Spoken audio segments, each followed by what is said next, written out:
Di mo kasalanan. Mag-aalas 12 na ng hating gabi.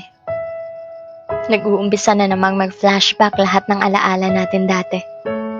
Puyat na naman yata ang aabutin ko nito. Di ka pa rin kasi talaga mabura dito sa isip ko. Natatandaan ko na naman yung araw na bigla kang nag-chat sa akin. Natatandaan ko yung reaksyon ko nang ang message mo ay aking sagutin.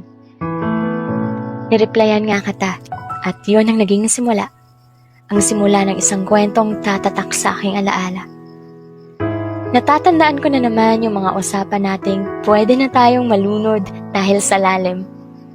Yung mga usapan natin na tungkol sa buhay, kalawakan, mga anime at mga bituin. Yung mga kantang paborito nating pareho, natatandaan ko pa ang mga yon. At paminsan-minsan, kinakanta ko pa rin hanggang ngayon. Natatandaan ko ang bawat mga katagang sinabi mo tuwing magka-video call tayo. Natatandaan ko ang mga ngiting kahigandang pagmasdan. Natatandaan ko ang himig ng iyong tawa sa tuwing tayo nagtatawanan. Natatandaan ko pa kung paano ako unti-unting nahulog sa'yo. Natatandaan ko rin yung pangako mong sasaluhin mo ako. Tandang-tanda ko pa kung paano mo ako napasaya. Dahil may messages ka para mabasa ko pagka umaga. Kaso, lahat ng kasiyahang yon ay temporaryo lang. Dahil nagbago ang mga bagay nang hindi ko namamalayan. Nanibago ako sa pakikitungo mo. Hindi ko naman magawang tanungin ka kung may nagawa ba akong mali sa'yo. Mga usapan natin ay di na gaya ng dati. Mga replies mo na noon ay kay haba, bigla na lang naging matipid at maikli.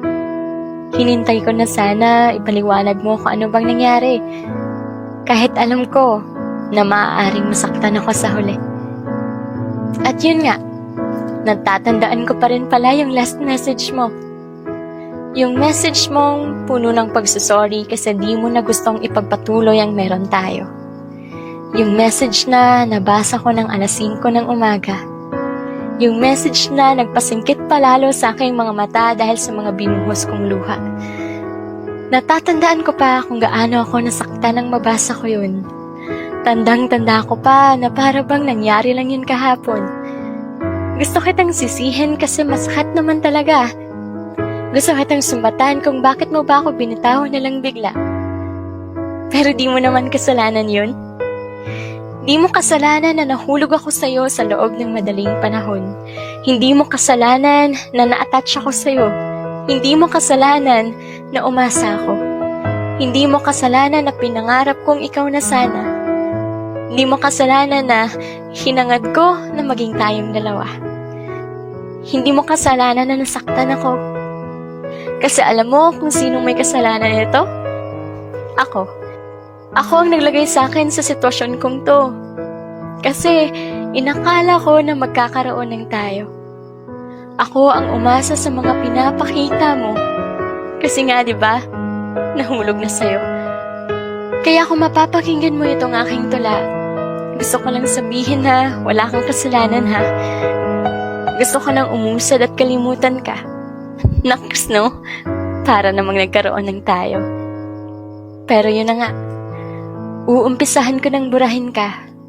Kahit hindi ko alam kung saan ako magsisimula. Nilinaw ko lang sa'yo na di mo kasalanan na nasaktan ako. Na natuto na ako sa pagkakamali ko.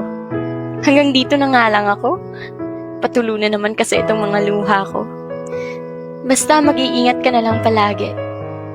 Sana ito na ang huli. Sana ito na ang huling pagluha ko.